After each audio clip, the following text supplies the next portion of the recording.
I think it's hilarious that you said, I don't want to create a problem for myself. Other people, fuck them. That's their... but I don't want to... No, I said that's their job. Their job is creating problems for me. I don't want to do their job. They can do their own job. That is not how I heard it. I heard it. Creating problems for other people? Yo, that's your problem. It's not mine. As long as it's not my problem, I don't give a shit. Either one. Either one works for me. Either one works for me. I'm in. I'm down. I'm up.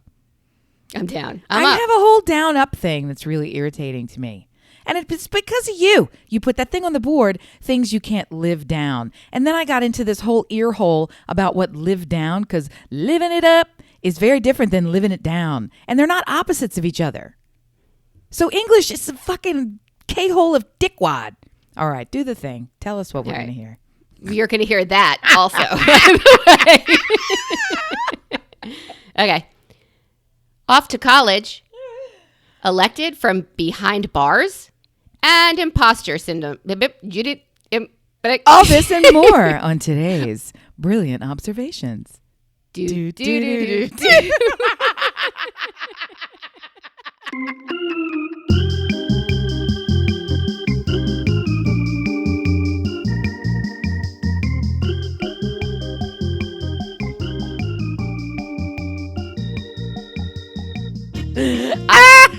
I'm not cutting a piece of that. You're keeping that. I'm not cutting any of that. Oh, I don't know. I couldn't get out imposter syndrome.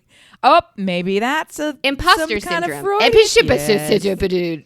Well, good morning, Melissa. I think we should start with the notion of, do you even know what imposter syndrome is? I feel like everyone knows what this is. And then I find myself in conversations and someone will sheepishly say, I don't know what that is. What is that? And I'm like, really? So it's sort of to me like saying it's a napkin. Do you know what a napkin is? And people are like, I don't know what that is. And then other people are like, no, it's like saying it's a retirement policy. Do you know what that is? No, I don't know what that is. I used to work with someone who's so hilarious. She would say, you say retirement policy and I hear cat. I don't know what that is. I don't understand. My God. I'm like, okay. I hear soup. I don't know what you're talking about. Let's start with what is a cat? Yes. Like, okay. Do you know what imposter syndrome is? Do you have it in your head? I remember. Yes. I remember being at work, working with these little kids. I was their communication facilitator. I would go with these deaf kids. I would go with them into a class. And I'm a certified teacher and I sign. So like the cocktail was a dream for this organization. But when I would sit down in a classroom, maybe like in the 5th grade or as the grades got higher, okay, I'm a teacher, but I don't know what the fuck you're talking about. This math thing is not the math that I learned. It's not the math. Oh my God, Common Core through sign language? But it's not even the math I learned to teach. Like I went to school to teach math. So it's not even. So when I sit down and they're like, well, you can do this. I'm like, absolutely. I'm a teacher. I sign. And when the teacher would start and I was interpreting for the kid and I was assisting, I thought, I cannot believe I am in charge of your knowledge base. Like this is shocking. And we did it and they were great. I'm joining the shock right now as I think about it. I still can't believe you were a math teacher. We did it. We were great. Well, elementary school, you're an everything teacher. But even as you get older, you just follow, like my cert is K to 6, not K to 5. I never thought you were actually teaching them thanking things. I thought that this whole time you were just teaching them how to like say, fuck you without getting fired. Like I thought the whole point was sort of, let me help you learn to walk through the world when you have this thing that other people don't have. Like I feel like that was your whole gig. We did. I didn't realize you were in there like, and in today's algebra class, that was not the fun part. The fun part was teaching deaf kids idioms because they don't understand. What do you mean nail in the coffin? I'm like, okay, let's describe what it means. When do you put it? Well, what is the nail the first thing you do? Or is it like, so we would really that was my favorite shit to do. But I was like, I'm in charge of, and we figured it out together. But I felt like I can't believe this, what imposter syndrome. I had all the credentials and the certifications but when I got in there, I was like, this is not. How can I do this? I'm not qualified. Why me? What's happening? And there I was. And we did great, but it was not. So there's all different shades of imposter. See, you did it too. That's why it was because we're not actual podcasters. So every time we say it, it comes out and it goes, that's the Freudian. That's how we're going to feel at that fucking conference. We're going to walk in and be like, oh, look, here are podcasters. Wait. You want to be my podcast expert. Let's talk about it. Well, there's all kinds of imposter syndrome. The one you described is the most common. The other just call me common? Yeah, and basic. And Legit. the others are things like everyone else here knows more than I do, and they will find me out. So it's less about being uniquely unqualified for the position that you're in, but also feeling like you're not caught up to everybody else. So there's a lot of overlap with being a woman. There's this similarity that, or perhaps being a minority in a majority world, right? So you're walking around feeling other in a less than way. That's in broad strokes, that's what imposter syndrome really is. And I am experiencing the opposite of imposter syndrome all the fucking time in this way. Tell me. How and why do I revere people as experts when I look at what they're doing and I already know that you ain't no fucking expert? First of all, how would you let this shit go out like this? How are you making these massive mistakes? You are embarrassing yourself. You are embarrassing me. I was listening to an audiobook, not a podcast, friends. Not a video recording, which means not a live stream. It was gone over 107 times before it went through version after version after version, and yet this is the best of the best, the cream of the crap that came out. This fucker was on Audible. I can't believe this. What happened? I paid money for this book. This book is published and sold in bookstores. You can buy this book in multiple formats. And there were repeated shitbally errors in this audio podcast that anyone, including the author, would know. Things like, I'm going to start that again. That phrase, I'm going to start that again. And then just starts it again. And that shit was not cut out. Oh my God. Things like giant gaps. Like you can sort of feel like somebody's turning a page or something in the script. I mean, this was the fucking draft out in Audible. I think this is a huge faux pas. I think this and it's been out since May. This is a person who is purportedly written up in Forbes and out in the world, and I'm going to tell you how to do all these fucking things, and I'm an expert. And the deeper I dive, it's not about shaming that person. It's about this as an acceptable trait because I found it more than once with more than one person, and what I'm commenting on is my reaction to it because I still somehow think that this person is worth my time, worth my attention, worth my money in the form of buying products or courses, worth listening to as an expert in the field. And I keep trying to justify and explain away, how can you have these glaring obvious? I would open up a membership site, and in the membership site, there are massive mistakes. I mean, I really get hung up on typos, and I try to let that go. I really even call it typos. I get hung up. It's one thing to make a typo, a proper mistype. But that's another content. It's another part to have a grammatical mistake. Yeah. And they are rampant in this thing, like subject verb agreement mistakes. And this is a person who has I can't give too many specifics because it'll be crystal clear who it is. It's nobody that we know personally. It's just a public figure, right?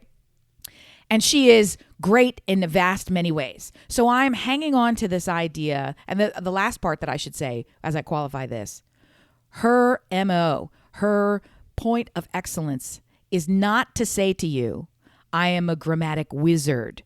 I am a proofreading goddess. It's not for what she's known. No, right. This is not her deal. At the same time, her MO is, I'm helping people level up from where they are. And part of that leveling up process is to always employ a team. So this is someone who has a team in place around her, large team in place, and nobody caught this or stink-eyed you and said, you should be so fucking embarrassed. And she doesn't make it a point of her content to say, I go out embarrassed. I mean, some people make that their point. Right. Start Messy is a book from a friend of ours that we know, right? So the idea is you should go out, or maybe it's Start Ugly. You should go out before you're ready. And that's a fairly good tenet. You know what I mean? Just begin and then refine later. So how can all this be? How can I still revere her on any level as an expert when I would not go to a volunteer training session with materials this bad? I just wouldn't. So what am I doing? And there's multiple experts who walk around and do this. And it's so at what point do we decide that someone's an expert because they have claimed their expertise? It seems like the opposite of imposter syndrome. It's like you are an imposter, but you've decided, nope, I'm going to be an expert today, and you're all going to agree with me. What is it? Don't you think that has a lot to do with just entering with confidence? Don't you feel like that has to do with, we had a president for 4 years who said things with authority that were completely false, but he said it with authority, and people were like, yeah, what he said was wrong. And I mean, I tried to interpret, and I watched an interpreter try to interpret what he said, and there was no subject in a sentence. You had to watch the face of this interpreter looking for a fucking noun. She's looking for a noun when it was all verbs. It's going to be. There was no way to interpret what he was saying, but it was taken. I guess my point is there was a lot of mush mouth. But without trashing him further, which I could do for the next 45 minutes. It's to say that if you approach something with wild confidence and authority and you shout it loud, shout it proud, people will listen and many will follow. That is very sad. I don't want to be one of those people. Well, okay, it's a good start. I don't believe I'm one of those people. I believe I give far too many. Well, that's not even fair. I was going to say, do I give far too many second chances? I have this policy that I've internalized because of my kids.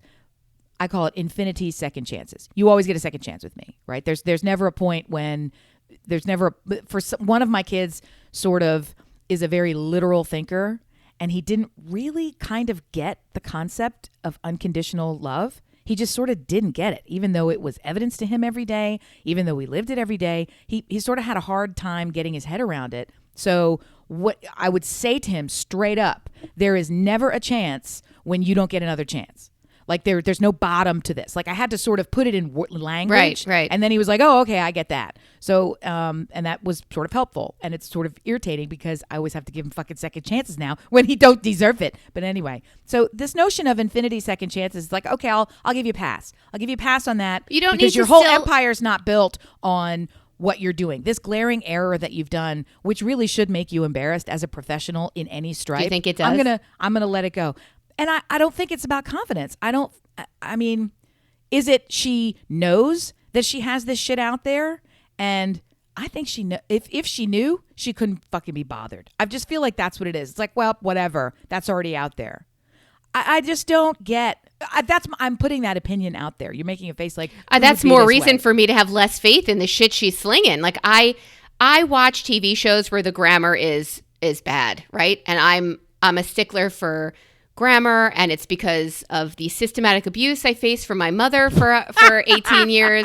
It was drilled into me. I'm once again, God help me, in the process of college essays with my second child now.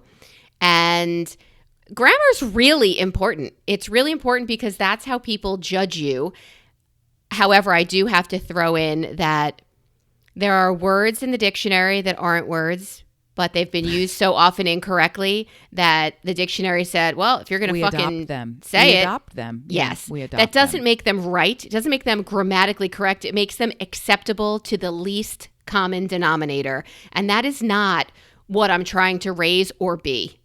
At least grammatically. Let me be that way in other things. That's fine. I'm not fighting to be the top of anything else. But it's a sign of your education. It's a sign of intelligence. I feel I drop fuck in every sentence. Mallory just got an essay prompt that said, "What is your favorite word?" And I looked at Stuart. I'm like, clearly it's fuck. We use it all the time. It's every part of speech. It's a beautifully how you say it, where you say it, when you say it. You could say fuck or fuck or like there are just. The intonation, everything makes this word the best word.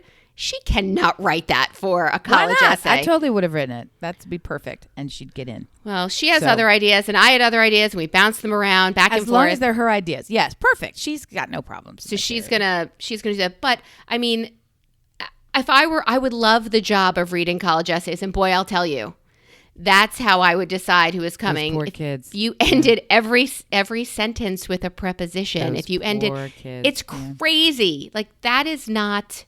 I have flaws. I'm not saying I'm perfect.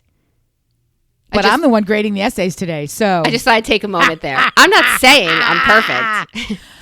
I'm just, okay, well, let's get back to it. So you're not perfect. I'm not perfect. I don't know anyone who's perfect because guess what? Perfect doesn't exist. Why on earth am I questioning her expertise in the area she claims because which she's has nothing to do with grammar, with toilet paper on her shoe or whatever it happens to be, or the spilled soup on their tie, or the whatever it is. You're a schlemazel, but I'm listening to you for advice on. She's a lawyer, okay? She's not teaching me how to be a lawyer.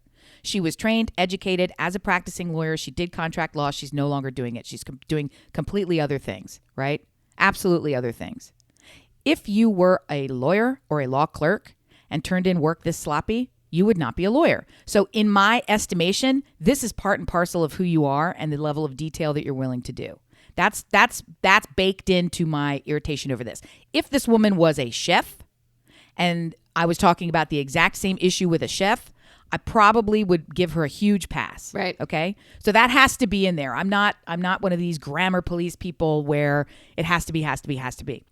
And honestly, I love the grammar police. They keep us all in check. I think it's great. We try. Language evolves. Humanity evolves. That's We've got to do all these things. But when so I'm just looking at this to stop harping on this person and my affinity for what she has to say. I'm trying to figure out, am I getting sold a bill of goods here, right? Am I getting sold a bill of goods? And that extends to everyone, expertise everywhere. There is so much baked in this notion of I am promoting something to you that I know as a buyer, I'm being sold, right? So I don't want to be sold something. I want to connect with you authentically. Why do I not feel more of an authentic connection when I see your flaws? Instead, I think you're just a fucking shiny ass salesperson who can't even get your shit right. So fuck you, and I'm not going to buy it, and I'm not going to listen to your thing, and I'm not going to whatever it is. Subscribe to your whoever. I guess you set up a time frame, okay? You set up a time frame and you say, am I getting anything out of this? I see all of your flaws, but the thing that you're trying to teach me, to show me, to cultivate in me, is that working? Is that helping? How are you affecting my life besides me judging you for A, B, and C? Are you helping me with D, E, and F? Because that's why I came to you. I came to you for help with D, E, and F. Are you making a difference in my life? If you are not, I'm going to send you a quick tweet that says, I couldn't get what you were looking for, but you should also look into your staff because you have this fucking flaw, this. You are a hot fucking mess. And I would overlook all of it if I felt like you were helping me through what I sought you out to help, but it's not. And this is where we part. I thought about reaching out and letting her know this stuff, but I feel like that's not my job either. And well, is she helping you in some way? Right now, I am in the process of convincing myself that I'm getting help out of this. Here's what I mean by that. Part of what she's doing and why I'm connecting, it's all this in this stupid universe of help yourself land that I've stumbled into.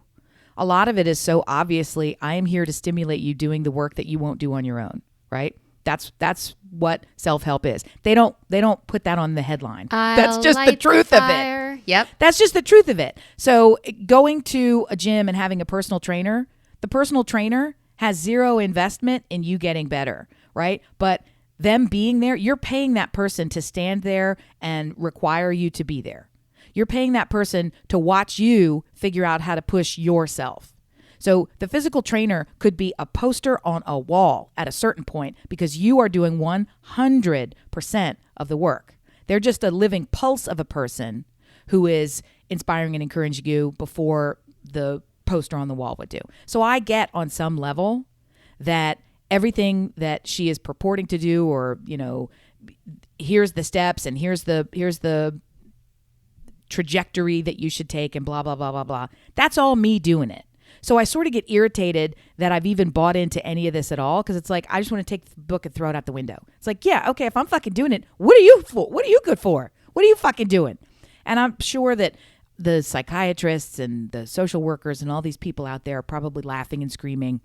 The Brene Browns of the world are probably like, ha ha ha, this is how it works. Do you know this? She's in it now. She's doing it now. Because I don't fucking know about all of this crap. And the deeper I get into it, it's fucking irritating. Taking a step back from all of that, there are a lot of people that I know who are wildly successful professionals who are terrible at their job, who make a ton of money. We used to say in advertising, shit floats, who rise all the way to the top. They're not worth it. They get paid bazillions of dollars. They are terrible to work for, terrible to work with. They're not experts in any way. And for whatever reason, the Teflon don't stick. It's just everything slides right off. They fail no problem. They have no problems in this way. How can I be that? Where's that imposter syndrome opposite? That's what I want to be. The crazy thing is they don't feel it. They don't feel anything. They feel owed and deserved, and they don't feel it. They think they're the opposite of imposter syndrome. They think, I am the shit. I know all about this. I am perfect. And it's like, you can't spell. You can't do anything. I mean, the most basics. You can't wipe your ass. Spell? I mean, come on. I have to tell you, as we leave this topic, the best coaching I've gotten, and I'm confident you know it's from Peloton, is that we do this practice not for perfection, but for progress. And I mean, not to throw wild alliteration at you, but every day I feel like there just has to be some progress. And at the end of the day, when I feel there's been no progress, that's when I'm like, motherfucker, like something today. Let's just scratch today off the calendar and say the 2 ice cream sandwiches I had before bed are going to burn off when I have a hot dream tonight about something super sexy. Like I mean, come on, 1 ice cream sandwich is not enough, and you fucking know it. So don't even give me that look. It's just not enough. And I'm just trying to liken this to, at some point, don't you get mad at the TV screen on the Peloton? Don't you get mad that you could just be riding a fucking bike down the neighborhood lane? Don't you get angry that you've bought something that you could completely do on your own and they're not doing anything? You're doing all the work. You're logging in. You're showing up. No one is at your house pulling you out of bed and putting on your sports bra and sending you to the basement and clicking on and pedaling. You're doing 100% of this shit. Why are you also paying them $100 a month or whatever I have no idea what Peloton costs. $2,000 a minute. Like, I don't know. It might as well be. I think it's $40 a month. And I have to tell you, a gym membership to use their equipment is the same. So I'm trying to forget that we paid the initial investment. Either way, I still find value in it because they're coaching to me. You're better than your best excuse. You clipped in today. Their encouragement to me is kind of something I need. The same way I don't give in to trash talk. Like Stuart could say, I'll bet you couldn't do 3 pull-ups. I'm like, I bet you couldn't. You win that bet. I bet you couldn't fuck yourself. Why are we having this bet? Like, what? Why are we naming ridiculous things? Is that what we're doing now? Because no. But I know how long my dick is. We're okay. Yep. I'm the exact opposite of trash talk. Encouragement from not somebody I love, from like a third party is kind of, even my family. Mallory said to me, I told you this before. Mallory said to me one day, "Atta girl." And I fed off of that and those ice cream sandwiches for a very long time. I did go to a doctor for the pain in my back. What? This week. And he said, tell all now. He said, I was hoping he would do another scan, another MRI and compare it to the one from a year and a half ago. He did not. He did not request one. He said, I got to tell you, I feel like it's like my Nana. When she was going through things at 90 and 100, she said, well, when I feel better, I'll come visit you. And I finally said to her, what does feeling better look like to you? What does, when do you think you're going to get in a car that you don't own and come see me and my family and our house and whatever and meet our dogs and our kids? this is it. Like this is your new normal, that you are confined to this tiny, tiny room in your life, and food comes to you now, which is kind of my dream. Like the foraging thing is bullshit. Instacart is the beginning of my wallying, where I just sit in a chair and drink milkshakes all day. And it is the dream. So don't give me a commentary on that Wall-E movie about how society got fat and lazy. That's your fucking dream. Do not judge that. Society was bright enough to build a spaceship where we can all float around fat and lazy. So fuck you. Genius. That is not an imposter. That is the real fucking deal. that is like life goals. But until then, until the milkshakes are readily available to show up when I think about it, I will continue to do this and to put some work in and give a shit. I don't know. It seems like the right thing to do as long as I want to see my kids grow up, marry, find happiness. But the back doctor said, I don't know that Peloton's the right exercise for you because your back bending over is not a good position. This might be your new normal. I'm not going to order you a new scan, but we can maintain it. How does it disrupt your life? I'm like, well, I don't really sleep very well. It hurts every fucking second. So it does, but I've kind of acclimated to that. Right. I mean, it's hello. Right. Movement. Like it's kind of, this is what it is. And he said, are there minutes where it doesn't hurt? And I said, there are moments where I forget that it's hurting.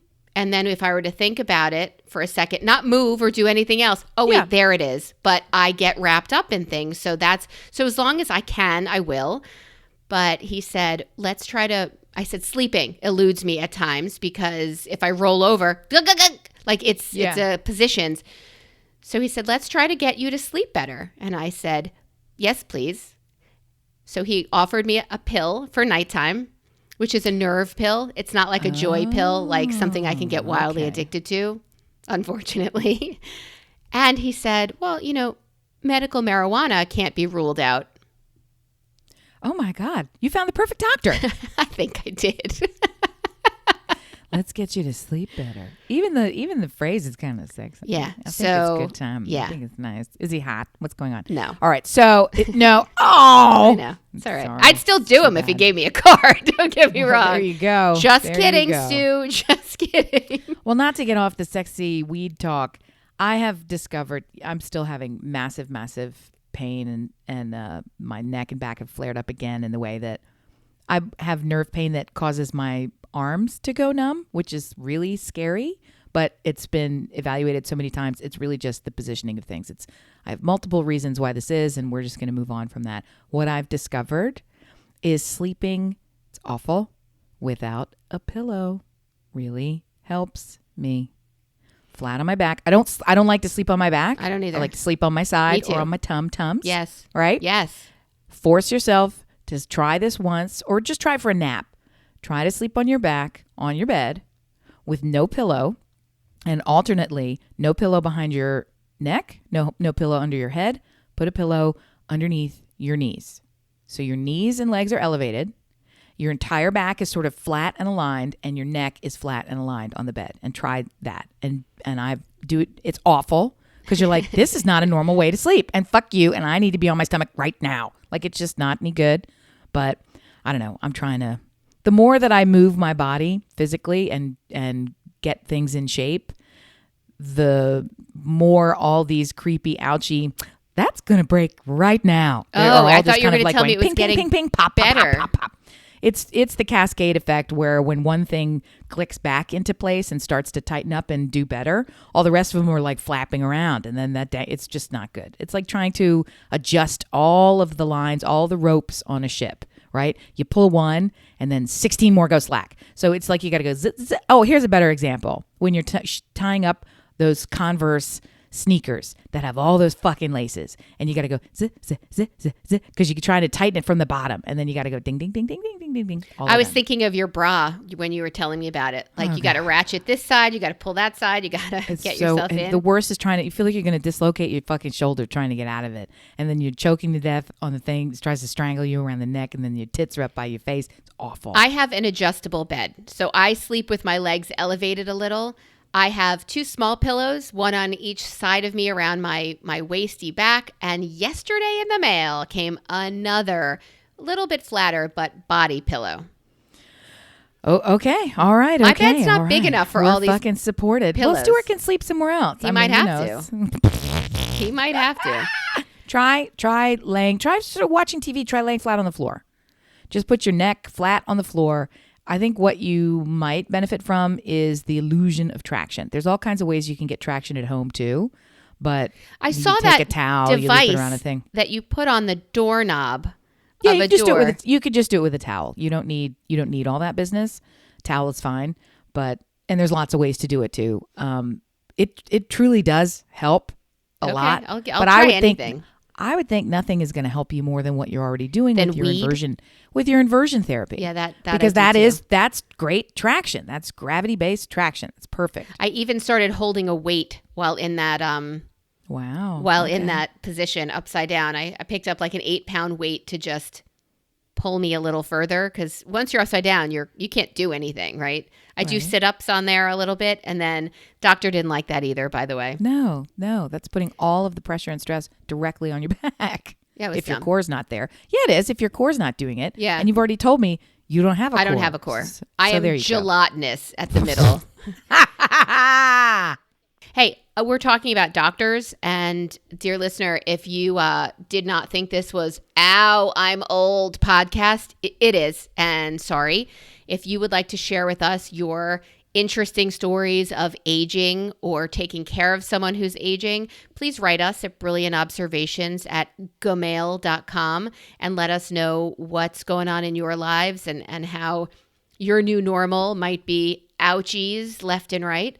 Also, you could find us on Facebook at Brilliant Observations. There's Brillob Squad subgroup there, or on Instagram and Twitter at @ListenBrilliant.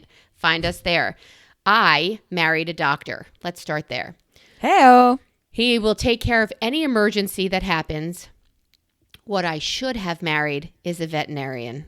Did I see that somebody cut into the hip of a canine again? Yeah. Why do you keep cutting into these dogs? Can't you leave them alone? He had a All tumor. they want is a fucking treat and a nap. He didn't have a tumor. He had a lump that grew exponentially Stop. in the course of 1 year.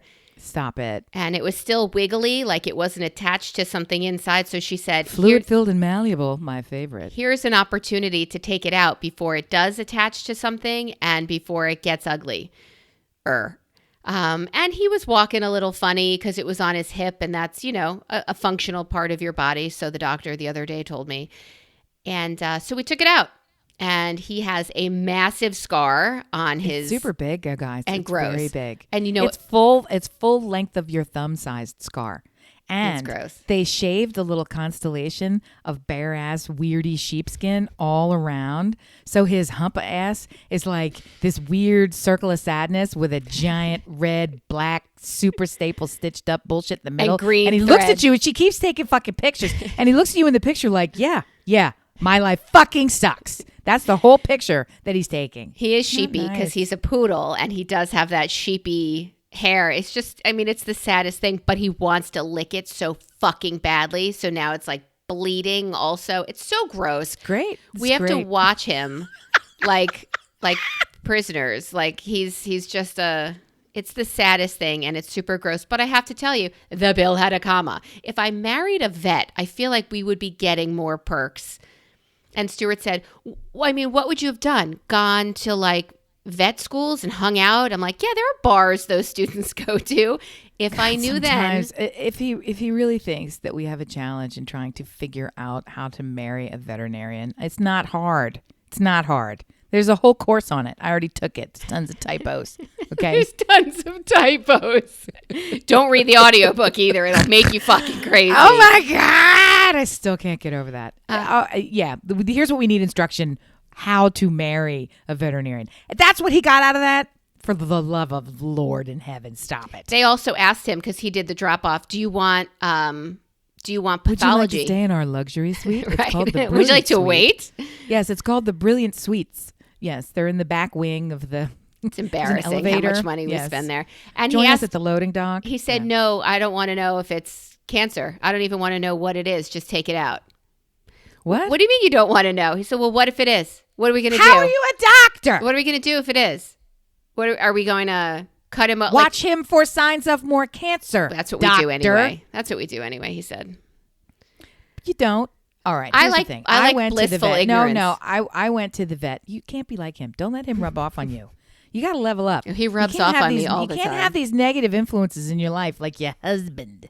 You got to level up. Level up. He's already trying to help you find a veterinarian husband to have. So I guess in that way, he's a good influence on you. How to? Here's what I'm here to say. So our dog's been vomiting every day for about 3 weeks. So we knew what this was. You know how he's losing weight, supposed to lose weight? We switched his food. So we were not thrilled, but not overly concerned with the vomiting, because with a food switch, we're like, okay, he can't tolerate it. Let's give him less. Let's give him less. Let's give him less. Let's give him less. And we kept doing that, trying to mix it with the other food. And this went on for the better part of a week. And it was like, this isn't right. We went back 100% to the old food, and it would still be just about every day he would throw up. So then I said, okay, you know what it is? Because he's lost a little weight, the only thing that we've changed now is giving him this anti-inflammatory pain medication. On a full stomach. I foolishly said, maybe he has lost enough weight that it's no longer the right dose. So maybe it's just too much for him and it's upsetting his stomach. So we discontinued that for a day and the vomiting stopped. And we thought, okay, great. And then sure enough, Friday afternoon, like clockwork, no reason, blah. And so I immediately called the vet and said, is there anything you can do? It's Friday. And they're like, yeah, we can work something out. Come on, we'll figure it out. In the process of talking to her on the phone, he threw up again. So I got very nervous. Go over there. They said, we probably think it is the medication. We had already given him a test for this medication to make sure it'd be okay. But she said it is very likely that it can just cause some acid in the stomach. And dogs don't really know what to do with acid in the stomach. Like a kid, I don't think I feel well. I think I maybe have postnasal drip. I think I'm going to vomit all over my sheets and the floor and my brother and the house and the couch for 3 days.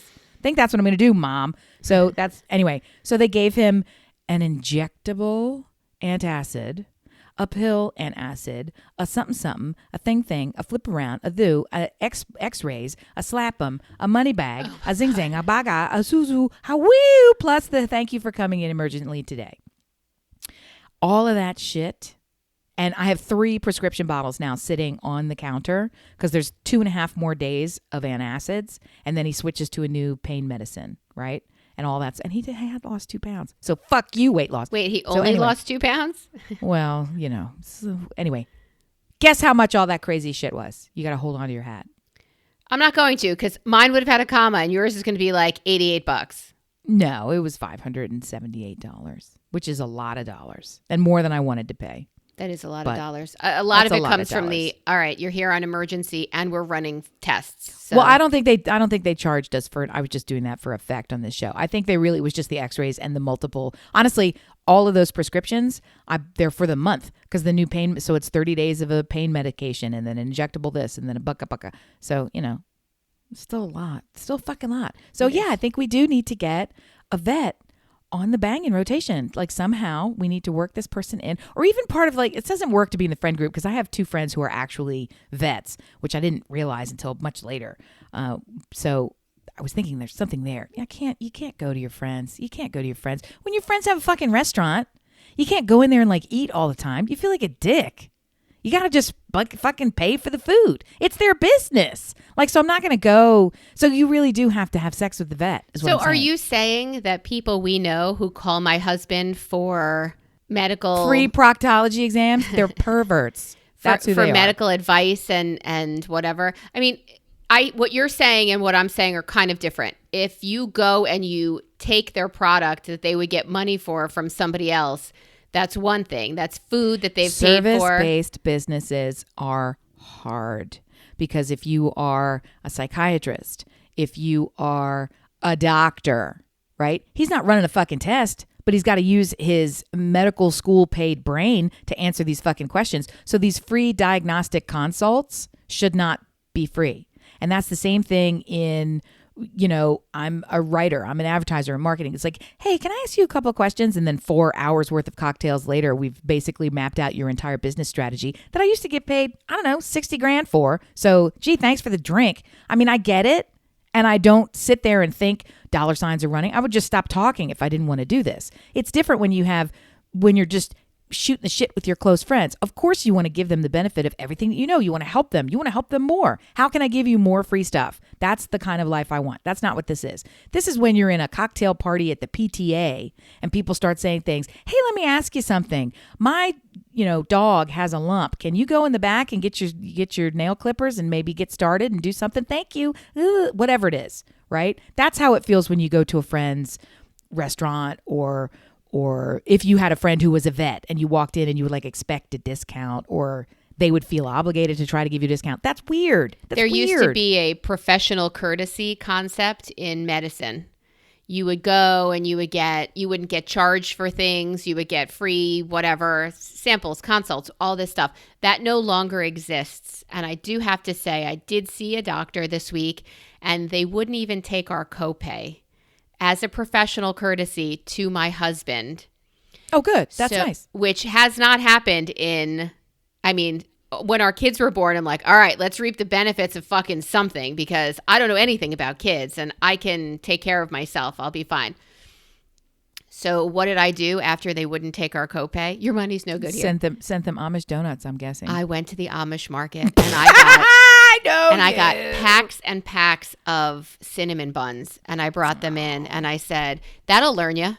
That's more valuable to them than that $40. Yeah, that'll learn you. Don't you dare shun my money, my $40. That front desk staff is no joke. They know exactly who they're dealing with when you come walking in the door. So, this is brand new for me. So then I walked in there and she said, Mrs. Brilliant, slid the little thing open and she said, hey. did you have another appointment to come back? I don't see you on the books. Is there something? I'm like, you here to see anyone for any purpose? Yeah. I brought you, hey, your doctor wrote me a script for weed. So I brought you this. I'm super chill. That's not how it works. I don't have it, but I'm just saying. Thank you so much. Because finally, a hint of that old boys school bullshit actually benefited me for the first time. No, I think that's fantastic. I dug it. I love that. And I love that. Thank them. That's what happens. Our close friend used to be an emergency room nurse. She's transitioned into something else. And that would be the case where cops don't give tickets. Yes. Right? So when she was pulled over for speeding, she said, I don't know how it came up in conversation, but she said, I'm an emergency room nurse, and he pulled the thing out, ripped it up, and said, thank you, and walked away. Okay, along those lines. Because you take care of us first. You just said, I don't know how it came up. You can't say anything. It's not, you don't get this benefit. I know. Sorry. I know, you but just he have thinks to not I could. Speed. Yes. No. I don't. You have to use your tits. You have to use the blonde Tesla Land Rover benefit. That's what you have to use. Was I really going that fast? Yeah, you have to Jerry Seinfeld yourself out of this. That's what you have to do. What seems to be the problem, officer? Those pants are tight. Do you need relief? What is happening? Did you want to try it? Are you making this a porn? Yeah. Because I've seen this one, and actually it was good. Very good porn. Really? No, it was good. Okay. Yeah. What do they do it on the car? It's an authority thing. Behind the car, leaning on the car. It's an authority thing. Doesn't do it for me. Yep. Doesn't do it for me. He has handcuffs. What are you talking about? So what? That super doesn't do it for me. Mm-hmm. Ow. You obviously have not ever used handcuffs, or else you like pain. They hurt. Just the furry ones. They're no better. They were gag gifts that you can't get out of. They're just furry around the middle. They're still hard. No, they were gag gifts from a stupid party. I don't know. I have big ankles and big... It's ouch. Ankles? It hurts. Well, what are you cuffing? All right. I think this porn has shifted gears. So, dear listener, I had a friend request to me... I really like your podcast. Do you know any other podcasts that are similar to yours, like a little chatty friends thing? And you said, that's a free consult, and I won't tell you. I said, I can't help you. Typo. Nobody's as good as we are. But I do know two sisters who have a podcast. And I was listening to the Mouse and Weens podcast this week, and Joe talked about how in her family, in her home, they had Barbies. They didn't have a lot of money, and they had Barbies. And when they were going in Barbie's Corvette, it was a shoe or a slipper that they would drive around the house. And it was so sweet and it was so cute. And she said, did you ever realize that our Barbies were always sticky? Oh, God. And I looked around the room to see if anybody else was there and listening. And I was like, uh-oh. I definitely thought it was going in a different direction than they took it, but it seems... Go there now. No. It's not the sheets and the crumpled in the bottom of your closet. It is... Oh, my God. That was not... He did not. Whatever. Okay. You're gross. And he did not. Quacks and like I might a have duck. to fucking ask him because you're like so gross. It's a duck. They had a cat who used to pee on their Barbies. Even worse than what I thought. How could it be even worse than what I thought? And they played with these Barbies all the time.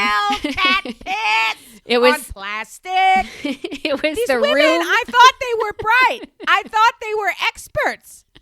The one of them knows everything, how to run the whole life. She's super great. She meets these people in Mexico. Everyone comes to her. She's got this great energy. The other one's in L.A. killing it. She's making her way in the world. They have it all going on. They have this hilarious podcast, and they're so fucking stupid they can't tell when a Barbie's been dipped in phenile urine. What's it called? Feline. What are cats called? Feline. Feline. Phenile. I like phenile so much better. Put that in our dictionary of funked. Brilab squad words. Phenile. Yeah, so they had a cat who throughout their lives had peed all over these Barbies on the regular. So the smell and the stickiness is what they thought Barbies were. So when they played at other people's... Oh my God. First of all, you think sticky, but then you actually make the finger gesture where your hands and your fingers stick together like... Because you're touching the fucking... What are you doing, ladies? How did you grow into ladies? How did you grow into young women? What's wrong with you? Is this why you have a funny show? They say comedy is born from pain. Why are you playing with cat urine-soaked toys? They didn't know. They didn't know. How do you not know? You go to a friend's house and their Barbies aren't as sticky as your Barbies, and they have real Corvettes. So maybe they thought it was like car wash kind of thing. They couldn't go to a car wash. Oh my. Yeah. So my mind went in a very different direction, and I definitely thought so gross. Somebody loved those Barbies too much. But I didn't even, and then they got right to the peed on, and I thought that's horrible. The whole childhood of it, that's horrible. Dear Mouse, dear Weens. Period. That's gross. Even Amy's offended. I never did get the etymology of mouse and weens either. So maybe there's a mouse involved with this urinating cat. Maybe the weens. Maybe it's the mouse does the weens on the Barbies. And that's how we get the whole. That's exactly how they got their name. You are absolutely right. I get it. See, I know all the things. I'm an expert. I'm an expert. Some of the other here. No. Oh, no. That is something for which you are uniquely qualified. You can trust me. I have legions of fans. I have millions of paid subscribers. You've got degrees in this. I super do. So last week we got some feedback. This week we got some feedback from last week's episode about how I cried. You did get feedback. Yeah. Look and at you. I apologize. I know it's a comedy podcast. It wasn't feedback like, how dare you? I came to you for humor and you fucking cried. I'll never listen again. Lame ass bitch. I didn't get that. I got, you really made me sad. Well, I'll have you know that my son won't allow me to be sad because as I dropped him off the day after the podcast, we unpacked his room. There were 5 of us in there, the 4 of our family and my friend Michelle, who unpacked her daughter the day before, came because she knew better. Where's the electricity? What to plug in where? This is how you set it up to have the most space. Love her. She is my Marie Kondo. She made that day so much easier. Took the trash away, all the boxes. She was like your mother at a shower, cleaning up the paper, or how your mother should be at a shower. How other people's mothers I had to say it. At a shower. Correct. So all the garbage in a big bag, took everything out, went up and down the elevator. She was just the best. So set up the whole room. I make his bed, put the sheets on with the whales facing the right direction. All the stuff, right? All the stuff. The refrigerator's here. Let's put your... Okay, bye, he says. I'm sorry. What the fuck did you just say to me? Your roommate's parents are here somewhere. They couldn't be in the room. There were just too many people. We're going to, why don't we go and have a drink with them? Or go? Nope, I got this. I want to hit the ground running and meet people. And he's like, okay, bye. I'm like, all right, I got to tell you something, though.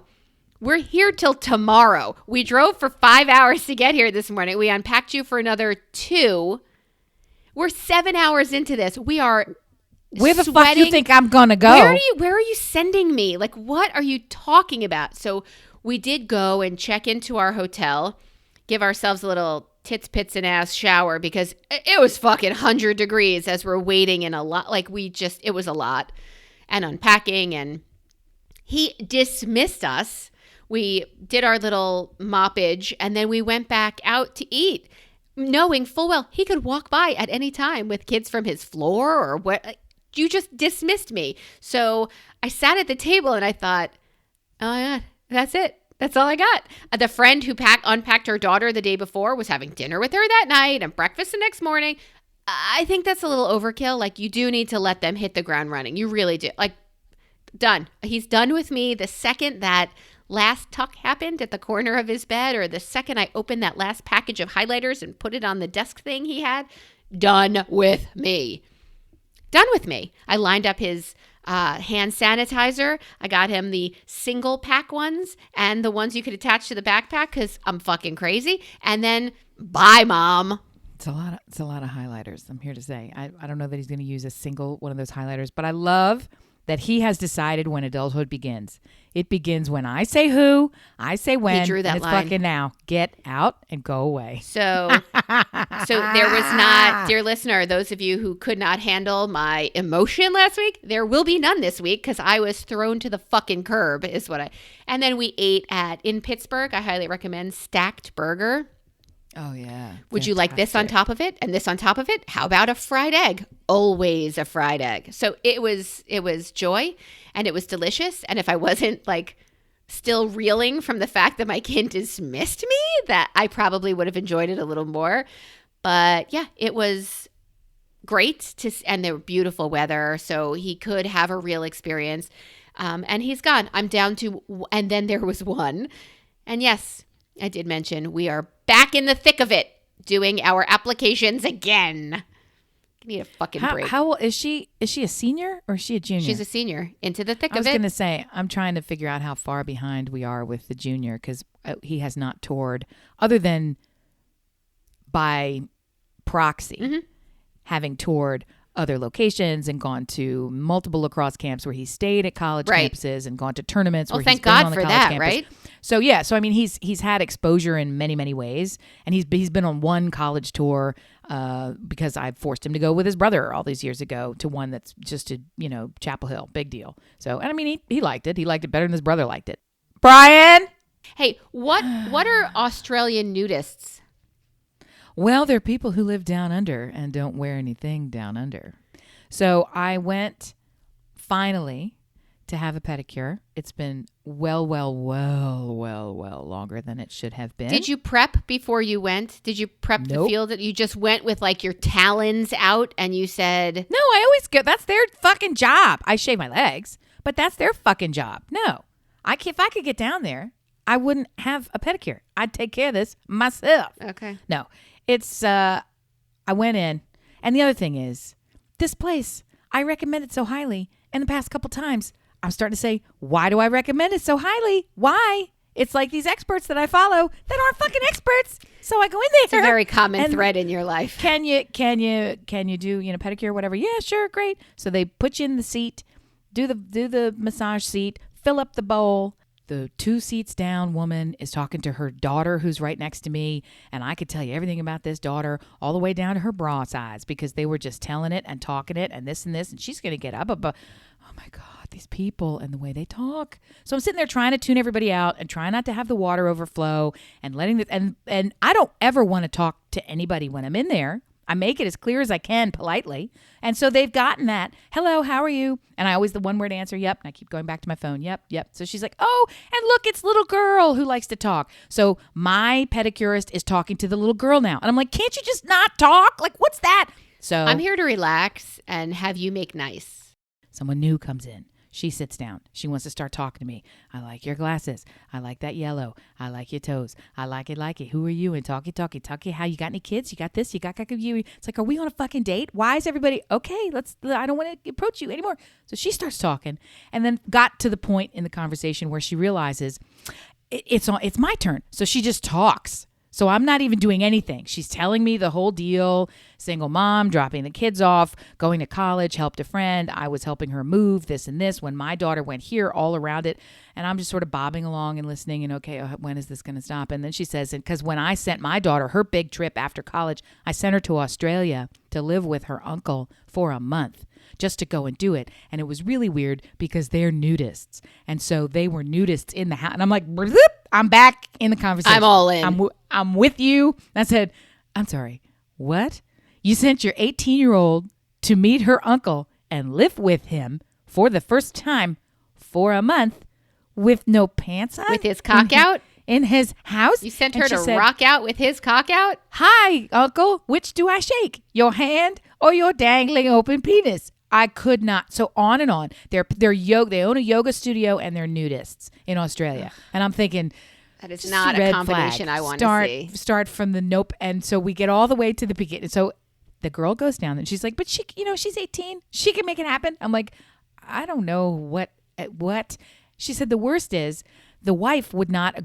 My uncle agreed to wear clothes when she was in the house, but my aunt, whatever, the wife did not. And she's in her 60s. And I'm thinking, yeah, what? So the whole definitely time. Do not want to see a 60-year-old woman naked doing yoga. I want to throw up in my mouth. And she starts telling all these tales like, she sort of would be in the kitchen trying to get things on a low shelf and like bending over and all these. It's like, why in the food? What are you doing? What are you doing? What are you doing? Is that a dog hair in my eggs? No, it's a pube. Oh my God. Why do my Barbies smell like this? Hi, Uncle Penis. What? Where? Who? I don't think this is my high school trip. Can I ask you what you think their Barbies smell like? Oh my God. I don't want to know.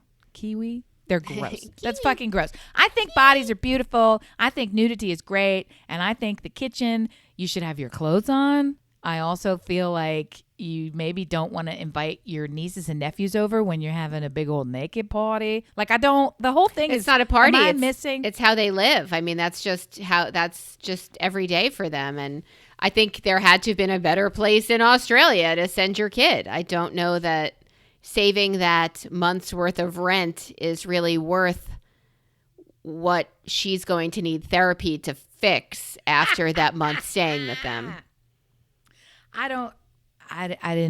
The whole thing. Last time somebody was in prison, it's like, what's going on at this fucking nail salon? That's what I want to know. Where are these people coming from that they have all these experiences? Welcome to the community. Last time it was somebody running for city council, wanted to get, the one on the one side was running and wanted to talk all about it and how didn't like this and didn't like that. And she got up and left. And then the woman on the other side of me, I was like, wow, that was kind of unexpected. I didn't expect to talk politics in here. And she says, no, or that kind of politics. And she was the opposite party. And she wanted to yakka-taka-taka-taka. I was like, what? How did I get in the seat again? I got to go to a different nail salon, I think is the name of this tune. I think you should switch. Although if you're looking for good fodder for podcasts, it seems to be a great place to go. And you brought it up, running for office. I'm going to close with this. There's a man who is still incarcerated. He's a convicted murderer, made history in the nation's capital when voters recently elected him to one of the District of Columbia's advisory neighborhood commissions. The man is in prison and got elected. Let me rephrase. In prison for murder. He's been in prison for 26 years after a jury convicted him of first-degree murder in 1994. So what do you think about this? He got elected. Marion Barry? Like it wasn't enough freebasing with hookers to get your gig back again and again? The first thing I thought when I saw you post this is, what's up, DC? Y'all people don't know shit from shit. What the fuck? And then I read your article, and you're not going to like me very much. Go ahead. This man is uniquely qualified, yeah, and we should laud him. He ran on the platform. First of all, the position he was elected to was Neighborhood Advisory Council. So, or whatever the proper title is. So the idea is that he is going to be helping the neighborhoods figure out what they need and get what they need in DC, which is maybe a little bit of a rough place if you're not familiar. Okay. He ran on the platform that as an incarcerated individual, I am uniquely qualified to lead a population who need not be defined by our worst mistake. I have learned. I have evolved. Rehab. I can contribute. Right. I am a better person. I have gotten past this. You can too. Let's do it. I'm going to represent you. I'm like you. I can help. So he's not running like Marion Barry on, I'm going to get some more crack whores and bring them to the White House. He ran on the, I did this job before. But he didn't run on, and I've gotten better. He ran on, I still smoking the crack. So he ran on name recognition. Yeah, he did. He super did. In any event, there's more to that little story, but at the same time, yeah, and of course, the publication wants to go in there and say, it's not the first time this has happened. This has happened in Virginia when a Democrat was elected from behind bars because he was doing something inappropriate with a minor. So, and it wasn't even inappropriate. Like whatever, contributing to the delinquency of a minor. That could be something like buying somebody a drink. P.S. Right? He is, which is not good. That's not good. He is getting out, and the position to which he was elected is unpaid. What? So I say, good for you, man. And then you should be, here's the thing. Let's turn this all the way back around to me. My favorite thing. I need to get a gold star. No, I need to get it. This is the truth. I wasn't going to say anything. I need a gold star. I'm making lots of decisions every single day. I'm having a little bit of decision anxiety and action overload because I'm doing so much. It makes you sit here and say, what the fuck am I doing? I'm doing what? Okay. I made a fantastic decision to not run for city council, and I want all the gold stars and all the gold props from you. My friend stepped down from city council. Years ago, I was actually going to get appointed to a position on the city council, but long and short of it, I didn't have one of the qualifications being you had to be a hotel owner, like for that position in the tourism. You had to specifically be something that I was not. So it's always been in the background, right? She has taken a larger position elsewhere and is stepping aside. And they are going to fill her position through an application and appointment process.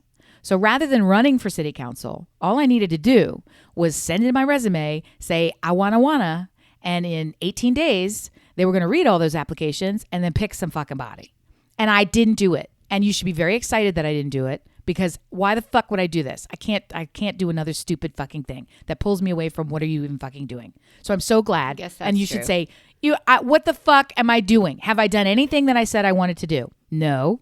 Am I on a path to do anything that I said I wanted to do? Barely. Yes. Am I dedicated every day to doing more of the things that bring me closer to what I want to do? I hope not if you join the city fucking council. Okay, I said I hope that's a yes. Yeah, you absolutely are on a path, and I can't keep adding. I can't keep joining. I can't keep. Maybe this will be the thing that sticks. Maybe that's what I'm supposed to do. And so I'm feeling a little bit. I'm getting more in touch with your repeated question of what is my true life's calling? You like to say, what is my second act? What is my true life's purpose? Where is my compass? What should I be doing right now with all of my time? And like you, I have the burden of many talents. So I can do anything. So which of those am I supposed to fucking do? Because doing all of them a little bit of a time doesn't feel like that's the right thing. So I'm grateful to myself for having the fortitude to not run for city council and not expose myself to headlines that are going to embarrass me and my kids, and not expose myself to people stumbling upon this podcast and hearing me, talk about like scrotal licking and all the fucking things that we say that I would not really dressing. Want. Yep. Yeah. All the fucking things that prevent me from being in the city fucking council. Good for me.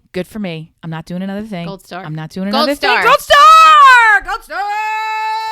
Dear listeners, thank you for showing up once again for us. I hope that nobody pees on your Barbies, and oh my God, you guys, all your shit is unsticky. Mouse and Weens. It's a little bit of a interesting title. So we're going to Mouse and WEENS. Check it out. Put it in the search bar of your favorite pod player and give them a listen. These ladies are funny. Check it out. Dope. Thank you for listening. We love you. Bye. Bye.